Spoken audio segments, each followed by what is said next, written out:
Hey guys, good morning to all of you. Today our new topic is parallel lines and transversal.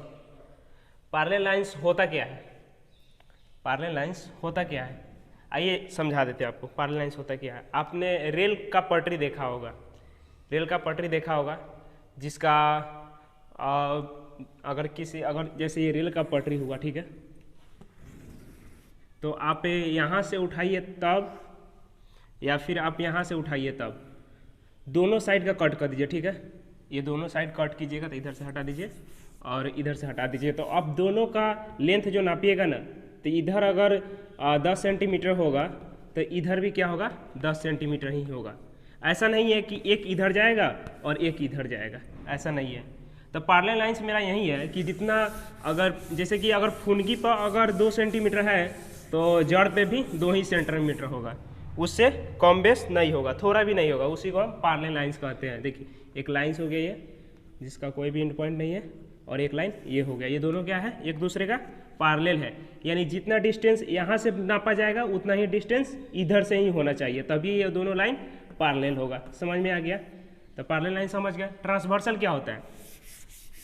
जब cut करेगा इसको, parallel lines को जब cut करेगा तो हम क्या बोलेंगे, इसको ट्रांसवर्सल बोलेंगे. देखिए यहाँ पे ये लाइंस है, ये लाइन को यहाँ कट कर रहा है और यहाँ कट कर रहा है. दो लाइंस को जब कट करेगा तो उसको क्या बोलेंगे, ट्रांसवर्सल करेंगे. जब दो लाइंस को, देखिए ये भी हो सकता है, एक लाइंस है, ठीक है, ये पैरेलल लाइंस नहीं है, इसको भी बोल सकते हैं एक लाइन है, ठीक है. ये भी एक लाइन हो गया, ये भी एक लाइन हो गया, ठीक है. और ये दोनों लाइंस को एक दूसरा लाइन कट कर रहा है, नया लाइन. तो क्या ये ट्रांसवर्सल है कि नहीं? बिल्कुल है, ये भी ट्रांसवर्सल है, ये ट्रांसवर्सल है, लेकिन ये पैरेलल लाइंस को ट्रांसवर्स नहीं कर रहा है, ठीक है. एक कोई लाइन होगा, दो लाइन होगा, उसको ट्रांसवर्स कर रहा है. तो समझ में आ रहा है? ट्रांसवर्सल किसको कहेंगे और पैरेलल किसको कहेंगे? जिसका बीच का डिस्टेंस, जिसका जितना इधर का डिस्टेंस होगा उतना ही डिस्टेंस इधर भी होना चाहिए, तो उसको क्या बोलेंगे, पैरेलल लाइंस बोलेंगे. एल पैरेलल एम, इसको कैसे लिखेंगे, देखिए एल और इस तरह का साइन लगा देते हैं, उसी को बोलते हैं पैरेलल. ठीक है, समझ में आ गया? एल पैरेलल एम, ठीक है. चलिए अब ट्रांसवर्सल क्या हो गया, तो ट्रांसवर्सल मेरा क्या हो गया, ये हो गया एन, ठीक है. एन क्या हो गया, ट्रांसवर्सल हो गया. और L M, L parallel M हो गया, और एन क्या हो गया मेरा, ट्रांसवर्सल हो गया, जो एक यहाँ पे इंटरसेक्ट कर रहा है और यहाँ पे कर रहा है. समझ में आ रहा है? तो ये ट्रांसवर्स कर रहा है, तो ये क्या हो गया मेरा, एन क्या होगा, ट्रांसवर्सल लाइन हो गया. तो आप समझ गए पैरेलल लाइंस और ट्रांसवर्सल, समझ गए. चलिए आइए अब पहले देख लेते हैं स्ट्रेट एंगल, ठीक है. स्ट्रेट एंगल होता क्या है, तो an angle whose measure is 180 degree. समझ में आ रहा है? वह एंगल जिसका मेजर कितना होना चाहिए, 180 डिग्री होना है. एक्यूट एंगल ये सब जानते हैं ना, उसी में से ये भी है क्या, स्ट्रेट एंगल जिसका मेजर कितना हो, 180 डिग्री. जैसे देखिए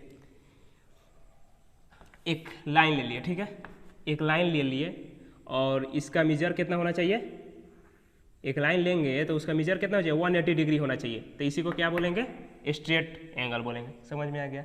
अब इसका यूज क्या है, तो यूज यही है कि एक लाइन ले लिया, ठीक है. एक लाइन जब हम लेते हैं तो इस पर दो से ज़्यादा रे अगर स्टैंड करता है तो वो सब का सम किसके इक्वल होगा, 180 डिग्री के इक्वल होगा. समझ में आ रहा है? एक लाइन है, ठीक है, इस लाइन पे एक रे यहाँ आया, एक और रे आया, डबल रे आया, ठीक है, और एक यहाँ एंगल बना, एक यहाँ बना, एक यहाँ बना. तो इस पे जितना भी रे आ गया स्टैंड कर, लेकिन दो से ज़्यादा रे स्टैंड करना चाहिए. जब 2 से ज़्यादा रे स्टैंड करेगा तो ये टोटल का सम कितना इक्वल होगा, ये टोटल का सम 180 डिग्री के इक्वल होगा. जिसे देखिए ये 1 हो गया, ये 2 हो गया, ये 3 हो गया, ठीक है. तो angle 1 plus angle 2 plus angle 3 किसके इक्वल होगा, तो 180 डिग्री के इक्वल होगा. समझ में आ रहा है? इसका यूज क्या होता है, यूज हमारा होता है इसका जितना भी अगर एंगल इसमें दिया होगा उसका क्या होगा, सम कितना होगा, 180 डिग्री होगा. आपसे कोई डिफिनेशन नहीं पूछेगा, ठीक है, लेकिन हम लिख दिए डिफिनेशन आपका. स्ट्रेट एंगल क्या होता है, जिसका मेजर 180 डिग्री होता है. यूज भी बता दिए और डिफिनेशन भी बता दिए. आइए अगला टॉपिक देखते हैं. अगला टॉपिक है मेरा क्या, एंगल बाइसेक्टर. एंगल बाइसेक्टर होता क्या है, तो एंगल बाइसेक्टर देख डिफिनेशन थोड़ा देख लेते हैं. ए रे क्या लिखा हुआ है, a ray is said to be the bisector of any angle if it divides the angle equally.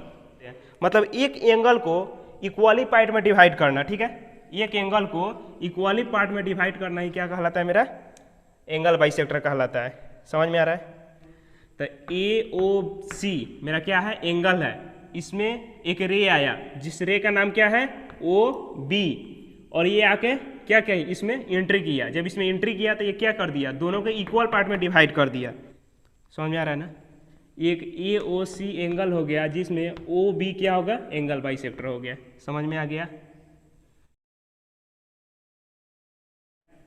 तो देखिए अब इसका यूज देख लेते हैं। डिफिनीशन आपको कोई पूछेगा भी नहीं, देखिए फिर भी हम आपको बता दिए। वर्टिकली अपोजिट एंगल किसको कहते हैं, तो two angles are called a pair of vertically opposite angle if their arms form two pair of opposite angle. समझ में आ रहा है। देखिए अब इसका यूज देख लीजिए। इसका यूज कहाँ होता है, तो इसका यूज यही होता है कि जैसे लाइन हो गया, दो क्रॉस करेगा तो ए एंगल बराबर ए एंगल होगा, किससे होगा, तो वर्टिकली अपोजिट एंगल से। समझ में आ रहा है, इसका यूज होगा।